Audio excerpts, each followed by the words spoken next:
नमस्कार, तेजस्विनी में आप सभी का स्वागत है। समाज की रूढ़ियों को और रिवाजों को तोड़ना कोई आसान काम नहीं होता, लेकिन जो ऐसा कर रही हैं उन्हें हम सलाम करते हैं। और आज की हमारी तेजस्विनी भी कुछ ऐसी ही हैं, जो एक गांव की सरपंच रह चुकी हैं और सरपंच रहने के दौरान उन्होंने न सिर्फ गांव की तस्वीर को बदला, बल्कि महिलाओं में स्वाभिमान जगाया, उनके सम्मान की रक्षा की, उनके हकों की रक्षा की। हमारी आज की तेजस्विनी सुषमा भादु। इज्जत दिल से होती है, मुंह छिपाने से नहीं। ये शब्द हैं सुषमा भादु के। सुषमा भादु हरियाणा के फतेहाबाद जिले की 3 गांव की पूर्व सरपंच, जिन्होंने सरपंच बनने के बाद सबसे बड़ा और पहला फैसला ये लिया कि अपने गांव की महिलाओं को इकट्ठा कर घूंघट हटा देने के लिए प्रोत्साहित किया। और देखते ही देखते ढानी मियां खान में महिलाओं ने पर्दा हटा दिया। सुषमा ने कन्याओं के गिरते अनुपात के प्रति अपने गांव में लोगों को जागरूक किया। बेटी बचाओ बेटी पढ़ाओ अभियान हो या फिर शराबबंदी, सुषमा के प्रयास खासे रंग लाए। एक वक्त ऐसा आया जब गांव के पुरुषों तक ने सुषमा का साथ देना शुरू कर दिया और देखते ही देखते गांव की तस्वीर बदल गई। स्वच्छता के लिए निर्मल ग्राम पुरस्कार से सम्मानित सुषमा भादु हैं हमारी आज की तेजस्विनी।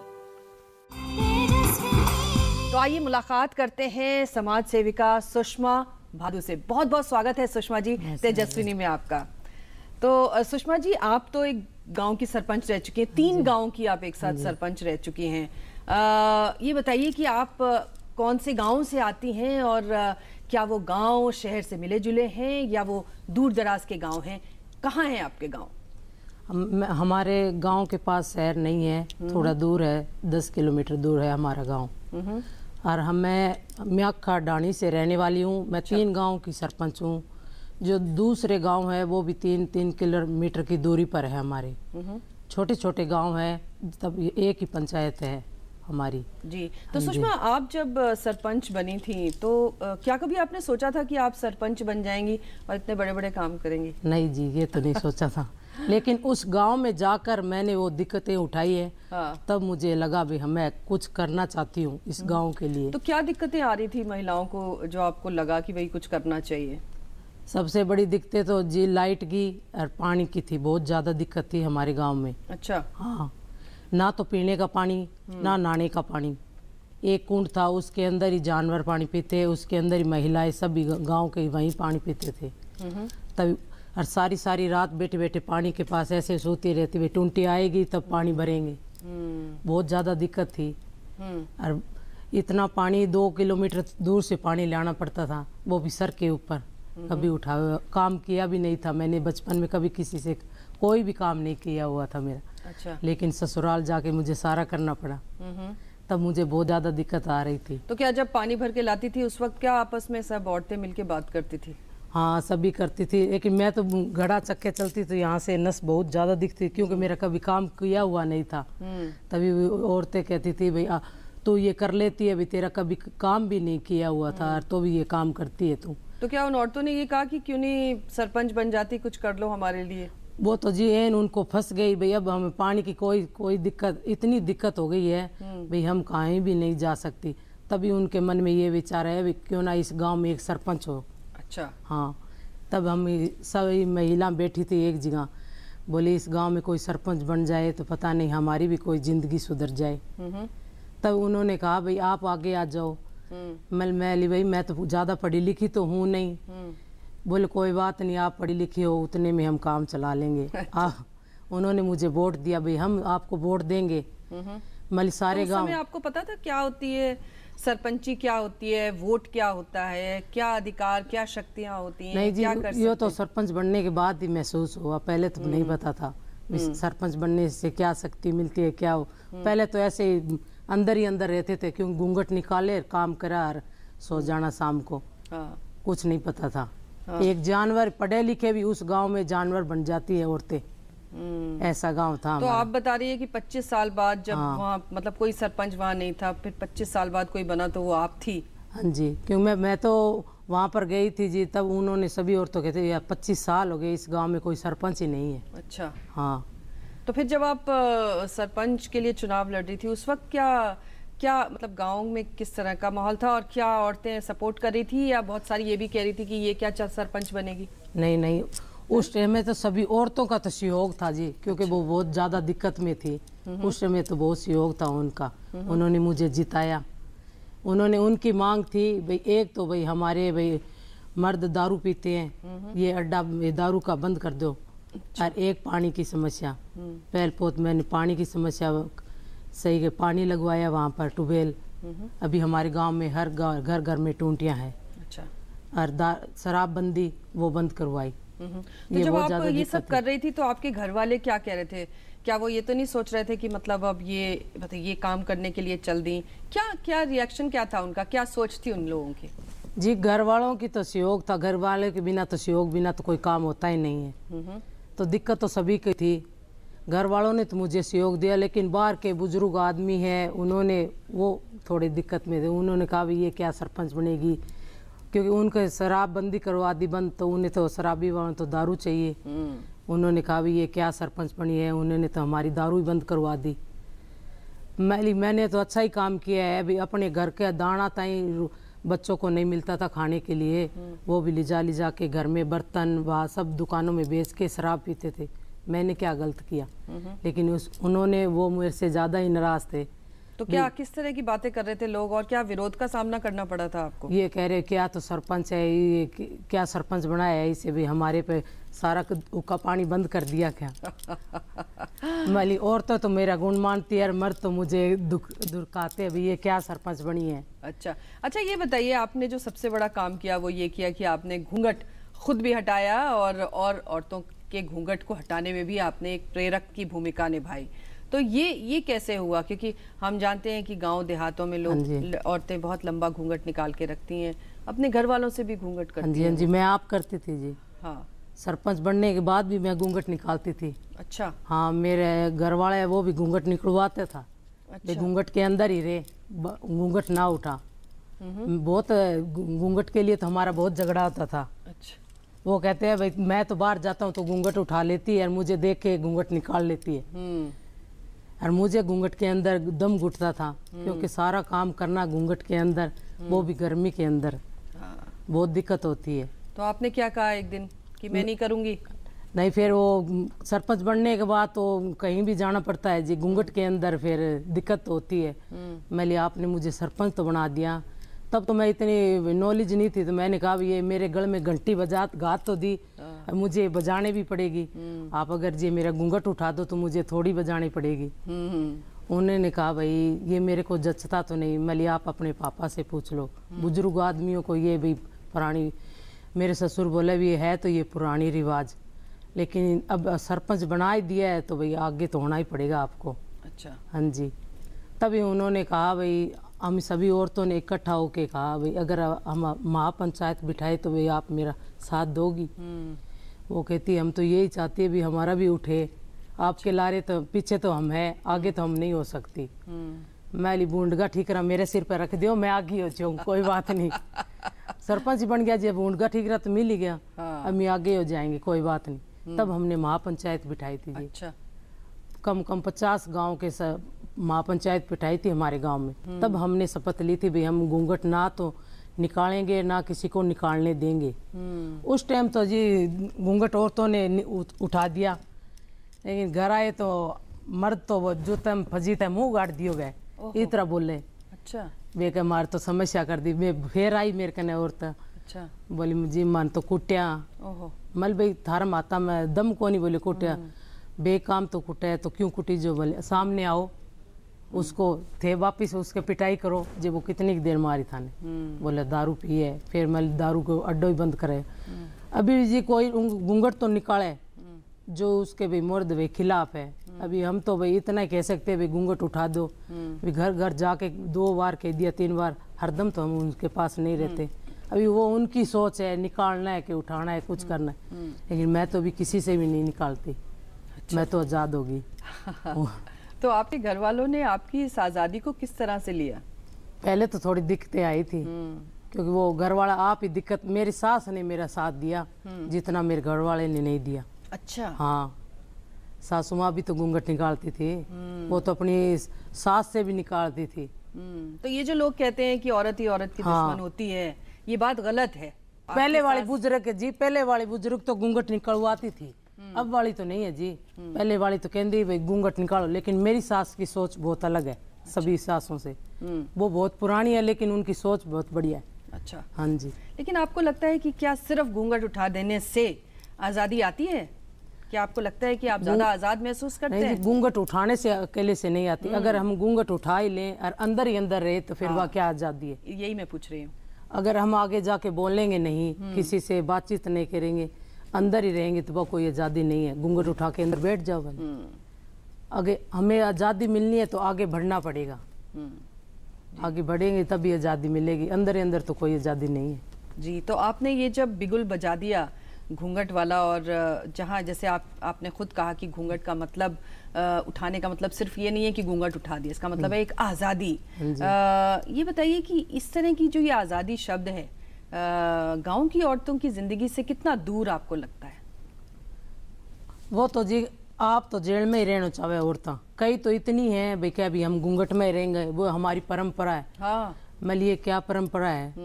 अगर आप घूंघट उठा के सामने वाले को गाली निकालेंगी तो वो परंपरा है आपकी। अगर घूंघट उठा के आप सामने से आंखों से आंखें मिला के बात करेंगी उसमें इज्जत होती है। कोई जरूर नहीं, इज्जत करनी है तो घूंघट उठा के ही हो जाएगी। अगर घूंघट निकाल के मैं आपको गाली दूंगी तो वो कोई इज्जत है? अच्छा, हरियाणा में तो कई सारी खाप पंचायतें हैं और उनके कई फैसले भी हम लोग अखबारों में पढ़ते हैं। जब मूछ की लड़ाई के लिए वहाँ पर क्या कुछ नहीं हो जाता, क्या आपको लगता है कि इसका असर औरतों की जिंदगी पर पड़ा है या पड़ता है?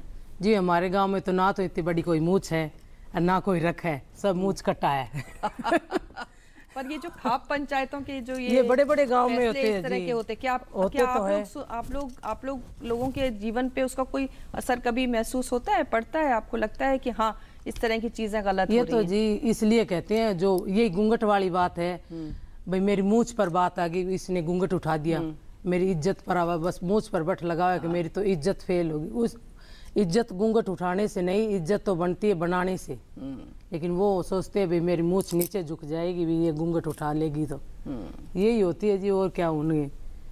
तो आप ये बताइए कि अब जबकि इस समय तो आप सरपंच नहीं हैं, लेकिन आपको क्या लगता है कि आपने जो ये महिलाओं में इस तरह की एक भावना जो जगाई है, क्या वो अब हमेशा के लिए उनकी जिंदगी में शामिल हो गई, या वो दबाव में आ जाती हैं, वो बहकावे में आ जाती हैं, या वो किसी के ऐसे प्रभाव में आ जाती हैं जिससे वो इस तरह की सोच को आगे नहीं रख पाती? नहीं जी, फर्क तो है, धीरे धीरे पड़ेगा, एकदम तो नहीं मिलेगा, लेकिन अब बहुत फर्क है हमारे गाँव में। अच्छा, बहुत कम औरतें भी घूंघट निकालती है, धीरे धीरे कर रही है, क्योंकि आगे आगे तो समाज भी बदल रहा है।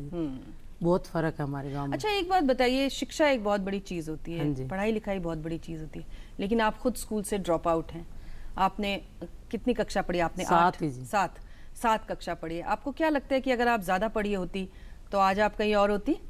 ये तो है जी, ये तो मन में भी गलतफहमी है। हाँ, गलतफहमी क्या है? तो सही ये तो जी ऐसे है भी, पहले हमारे गांव में ज़्यादा पढ़ाई स्कूल नहीं था जी, और बाहर पहले वाले बाहर मिलते थे नहीं थे। अब तो जी बहुत पढ़ाई चल रही है हमारे गांव में, गरीब बच्चे हैं हम, उन छोटे से छोटे और तो लड़की लड़के में कोई अंतर नहीं है। कई बार कहते हैं गांव में क्या करेगी लड़की पढ़ के, ऐसे घर का ही काम करना है। मैं भाई पढ़ाओ लिखाओ तो लड़की भी आपको नाम रोशन करी, ये कोई जरूरी नहीं भी लड़को ही नाम रोशन करी, लड़की भी करी। लड़को तो ईश्वर राम रोशन करे जो ना की बाढ़ दे जी है। सही बात, ये तो कोई जरूरी तो कोनी भाई लड़की करे, लड़कों के करे कोनी। वह बात है, लड़की वाली दिस यार, लड़का वाली दिस है कोनी। ये बात है जी, जब लड़कियां सारी पढ़े हैं हमारे तो। अच्छा, हाँ जी। तो सुषमा बादू हमारे साथ हैं, जो कि एक समाज सेविकाएं हैं और सरपंच रह चुकी हैं 3 गांवों की। उनसे हमारी बातचीत तेजस्विनी में जारी रहेगी, लेकिन इस छोटे से ब्रेक के बाद।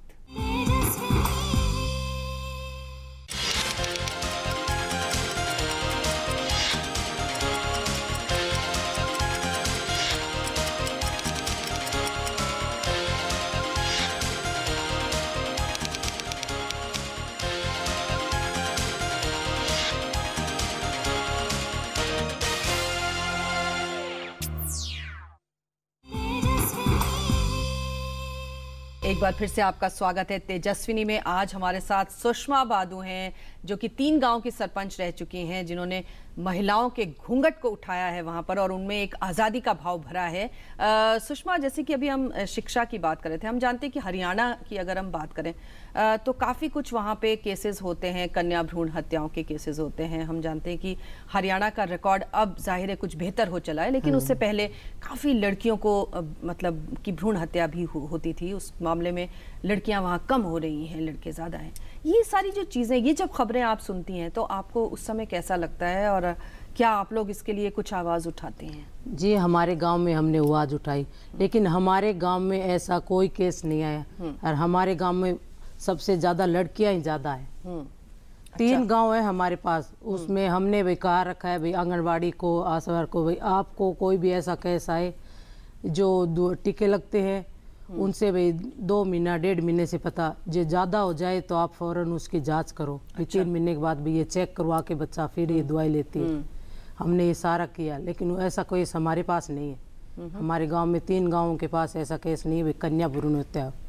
और जी पूरा देश का तो हम क्या कह सकते हैं। नहीं, बिल्कुल नहीं। लेकिन ये बताइए कि आप जब महिलाओं से बात करती हैं तो क्या इस तरह की चीज़ निकल कर आती है कि हमें लड़का चाहिए, और कई बार एक के बाद एक लड़कियां होती चली जाती हैं, लेकिन लड़के की आस में बच्चे भी बढ़ते चले जाते हैं? क्या आप इस तरह की महिलाओं से आपका वास्ता जरूर पड़ता होगा? इस तरह की सोच की महिलाओं के साथ आपका एक है जी, ऐसे हमारे गांव में है, उसके 6 लड़कियां हैं। अच्छा, 6 लड़कियों पे उसने ऑपरेशन करवाया है। लड़कियों पे वो का मेरे पास लड़का नहीं, मैं लड़कियां भी किसी से कम नहीं है। पहले तो वो करवा नहीं रही थी ऑपरेशन, मैं देख लड़की लड़का लड़के में ज़्यादा है। मैं इज्जत करती है तेरी। बेटा कोई भी तू बीमार हो जाए तो बेटी पूछेगी, बेटा तो नहीं पूछेगा। तू कहीं पड़ी रहे भलाई। वो क्या करूँ, वंश चलाना है। मल वंश तो लड़कियां ही चला दे। इसको एक को अपने 6 है, इसको एक को यहाँ ही रख ले, वो भी तो तेरी सेवा ही करेगी। तब उसने वो ऑपरेशन करवाया। भाई चलो मैं आपकी बात मानती हूँ, मुझे ऑपरेशन करवा दो। तब उसने करवाया। अच्छा सुषमा, ये बताइए कि जैसे गांव में सब लोग औरतें हैं, कितना परिवर्तन आ रहा है, कितना बदलाव आ रहा है, ख़ास तौर से बच्चियों की शिक्षा को लेकर, उनकी पढ़ाई को लेकर, और फिर ये भी कि वो अपने पाँव पे खड़ी हो सकें। सिर्फ इसलिए नहीं कि उनको शादी ब्याह करके निपटा दिया जाए, बल्कि वो पढ़ें लिखें, अपने पैरों पर खड़ी हो पाएं। हाँ जी। इस दृष्टि से आपको गाँव के हालात कैसे लगते हैं? अच्छे लग रहे हैं जी। अब तो पढ़ाते हैं और भाई हमारी बेटियाँ पढ़े, कुछ बन के दिखाए, बहुत फ़र्क है जी। हाँ जी। कोई ऐसी कहानी आपको पता है जो कि वाकई मतलब जिसमें लड़कियां आगे आई हों, और मतलब पहले के टाइम से अब जो फर्क जिसकी आप बात कर रही हैं, क्या कोई ऐसा उदाहरण आप हमें बता? कोई गरीब है जो अभी उसकी शादी हुई है पिछले साल। अच्छा। 10-1 दिन हुए। वो लड़की अपने आप पढ़ी, अपने पैरों पे खड़े हो गए। साथ ही पढ़ती है, साथ ही वो टीचर है। अपना खर्चा आप खुद ही निकालती है। वो अपने खर्चे से अपनी शादी, अभी अपने खर्चे से ही उसने अपनी शादी की है। अब चली गई है वो। अच्छा। हाँ जी, अपने पैरों पर खड़ी हुई है वो, तभी वो इतनी आगे बढ़ी। तो अभी गांव में मैडम बनी हुई है। अच्छा, तो अभी जो गांव हैं जिनमें आप जाती हैं, क्या आपको लग रहा है कि सभी लड़कियों को वहां पढ़ाया जा रहा है और आगे, जैसे कहते हैं ना कि एक समान, जैसे आप लड़के को पालते हैं वैसे ही आप लड़की को पालें, ये कोई भेदभाव ना रखें? क्या आपको लग रहा है कि उस तरह की जो सोच थी उसमें कुछ बदलाव आ रहा है, या आपको लगता है कि नहीं अभी बहुत रास्ता हमें तय करना है? जी, कई जगह तो ऐसा है भाई एक समान समझे, कई जगह तो कौन समझे। अच्छा। हाँ जी। क्या किस तरह का भेदभाव नजर कहते भाई यो तो लड़को है, आ तू तो लड़की है, बोले बाहर कौन जानो नीर, कुकर को जमानो आ गयो। कई तो बहुत ही तरह की सोचे है जी। अच्छा। लेकिन मैं तो मेरे लड़का लड़की एक समान ही समझू। लड़की ने ज्यादा भाव दूं, लड़का नाम एक है तो ही मैं तो लड़की नहीं ज्यादा भाव दूं। क्या भाव देती हैं आप लड़की को ज्यादा? वो शरारत करे जे मैं बिन डांटू भाई मैं इन ना छेड़खानी। वो कहे मम्मी हरदम अपनी छोरियां ही छोरियां मेरे ले, मेरी तो ले कौन। मल पतो नहीं तू बड़ो और के सेवा करी मेरी। मैं लड़कियां तो कभी पूछी तो सरी, तेरो पतो कौन के सेवा करी कौन करी। बोले करूँ मम्मी तेरी सेवा, मल पतो को नहीं तेरे पता नहीं है। अच्छा, आपने हमें जानते हैं कि 2012 में निर्मल गांव का पुरस्कार भी मिला था। आपने अपने गांव को काफी साफ सुथरा और उसके पूरा उसका ध्यान रखा था। उस दृष्टि से आप कैसे देखती हैं गांव में, खास तौर पे अभी हम देख रहे हैं कि सफाई अभियान की बहुत जोर शोर से बात होती है, कितना आपको लग रहा है कि हम लोग कर पाए हैं सफाई की दृष्टि से, हमारे गाँव कितने स्वच्छ हो पाए? देखो जी, ये तो सोच अपनी है सफाई करना, तो अगर सारे गांव के अपने अपने घरों के सामने सफाई कर ले तो गंदगी हो ही नहीं। अब हमने तो वही सारे सरपंच बनते ही सारे गांव की सफाई की थी। अच्छा। और हमने तो ये कहा था भाई अगर आप अपने अपने घरों के आगे से ही सफाई कर लेना तो गंदगी खिंडे ही नहीं। ये पहले हम सफाई का अभियान का हमने शुरू किया था जी, मोदी जी ने तो फिर शुरू किया था। अच्छा जी पहला हमने ही किया था ये मोदी सफाई अभियान वाला। तो अभी जो वहाँ पे साफ सफाई का जी जैसे लग रहे हैं तो हाँ, क्या आपको लगता है कि उसको मेंटेन किया है, उसको जारी रखा है या उसकी स्थिति खराब हुई? नहीं ना, लगे हुए हैं। अपने कुछ तो फर्क है, अपने अपने घरों में ही सफाई कर ले, सामने रास्ते में तो फिर वो कूड़ा तो वो ऐसे लगा भी रखा है। अच्छा। वो कर देता है तो सफाई। तो सुषमा ये बताइए कि अभी इस समय आप क्या कुछ करती हैं गाँव के लिए और किस तरह से समय निकालती हैं अपना? क्या कुछ आपकी एक्टिविटीज हैं इस समय? जी अब तो मैं गांव में ही रहती हूँ। औरतें आ जाती हैं कभी बार, अपने बस बैठ के अथाई कर लेती है। और बार तो कोई प्रोग्राम होता है, कोई बुलाता है तो हम चले जाते हैं। और उनको वही यही घरेलू ही बातें कहती है, भाई अच्छी तरह रह करो, घूंघट में कुछ नहीं है। कोई मान लेती है, कोई नहीं मानती, उस कान से सुनती है, उनसे निकाल देती है। तो लोगों में जो जागरूकता फैलाने का काम है उसको क्या आपने अभी तक जारी रखा है या सरपंच मतलब कि सरपंची खत्म होने के साथ वो खत्म हो गया? जी सरपंची तो वो तो एक सरपंची का तो एक बहाना था जी, ऐसे तो आगे कोई सुनता नहीं है। अभी सरपंच बने बाद में तो कोई सुने भी ये सरपंच है, ऐसे तो कौन सुनता। अभी तो सुने है जी। तो ये बताइए हाँ, तो सुषमा ये बताइए कि अब आप जैसे जिंदगी तो आगे बढ़ती चली जाती है, लेकिन आपने जिस तरह के काम किए हैं उस दृष्टि से अब आप आगे क्या कुछ ऐसा है जो कि करना चाहती हैं अपनी जिंदगी में? मैं तो कहती हूँ भाई सब इस गांव का और भी सुधार हो, भी इस गांव में सभी लड़कियां पढ़े, आगे बढ़े, माँ बाप का नाम रोशन करे। मैं तो यही चाहती हूँ भाई ये खुशहाल गांव रहे। तो उसके लिए आप क्या करना चाहती हैं? मैं तो यही चाहती हूँ जी भाई इस गांव में जो भी मुझे मदद मांगना चाहे मैं उनके आगे तैयार हूँ। और हमारे गरीब गांव में कोई लड़कियां होती है भी शादी करने के लिए खर्चे कोई तो हम उनकी मदद करते हैं। हाँ जी, जो बन पड़ता है। तो क्या राजनीति में जाने का आपका कोई इरादा है?